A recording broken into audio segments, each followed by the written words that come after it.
Good afternoon. Today we are discuss a lecture for the empathy set. This is a course which are based upon that show of computer application first semester unit first. Now we are discuss a topic that is a empathy set. What is the meaning of the empathy set? What is the meaning of the empathy set? आज के topic का जो discuss topic है वो है empathy set क्या है। अगर आपके पास कोई सेट है, कल के कॉन्सेप्ट में आपको मैंने बताया कि आपके पास कोई सेट है, set capital A, capital B, capital C means English के अल्फाबेट कैपिटल अल्फाबेट से रिप्रेजेंट किए जाते हैं और उनके जो ऑब्जेक्ट्स होते हैं जिसको आप एलिमेंट कहते हैं वो स्मॉल ए, स्मॉल बी, स्मॉल सी से रिप्रेजेंट किए जाते हैं।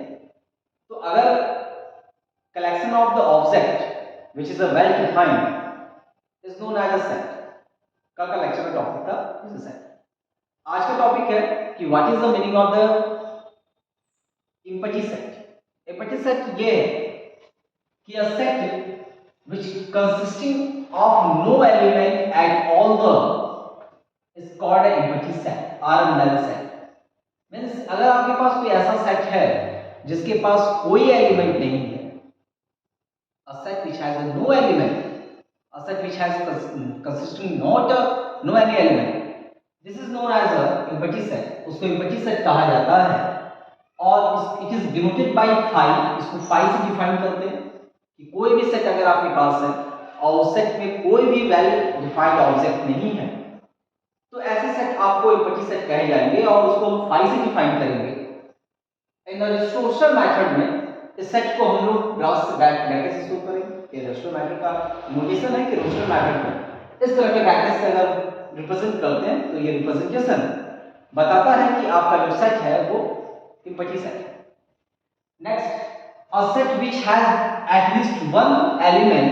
अगर आपके पास किसी सेट में एक एलिमेंट है, at least one element, this set is known as a non empty set. कम से कम एक एलिमेंट भी उस सेट के अंदर आ गया तो उसको नॉन एम्पैथी सेट कहा जाता है और अगर कोई एलिमेंट उस सेट में नहीं है तो उसको एम्पैथी सेट कहा जाता है।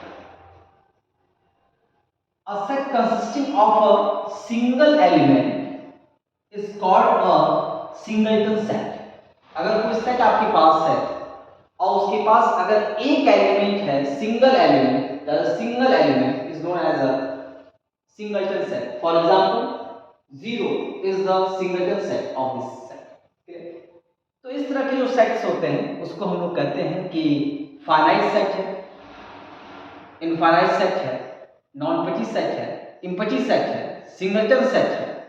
तो एम्पैथी सेट और नॉन एम्पैथी सेट में डिफरेंस ये है कि एम्पैथी सेट एक ऐसा सेट जिसके पास कोई भी एलिमेंट नहीं होगा तो ऐसे सेट को हम एम्पैथी सेट कहते हैं और अगर एटलीस्ट एक एलिमेंट भी उस सेट के अंदर पाया जा रहा है तो ऐसे सेट को हम लोग कहते हैं कि ये सेट हमारा नॉन एम्पैथी सेट है।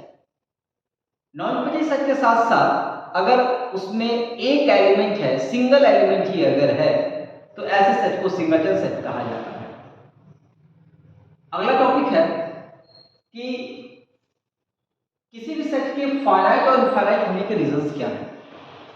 जैसे फाइनाइट सेट और infinite set.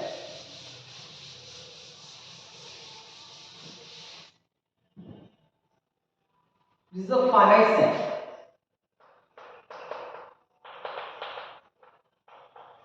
Finite set and infinite set. Finite set and infinite set.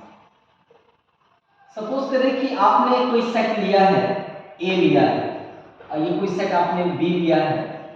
ये कैपिटल A कैपिटल B से आपने डिफाइन किया और इसके अंदर आपने लिया नेचुरल नंबर 1, 2, 3, 4।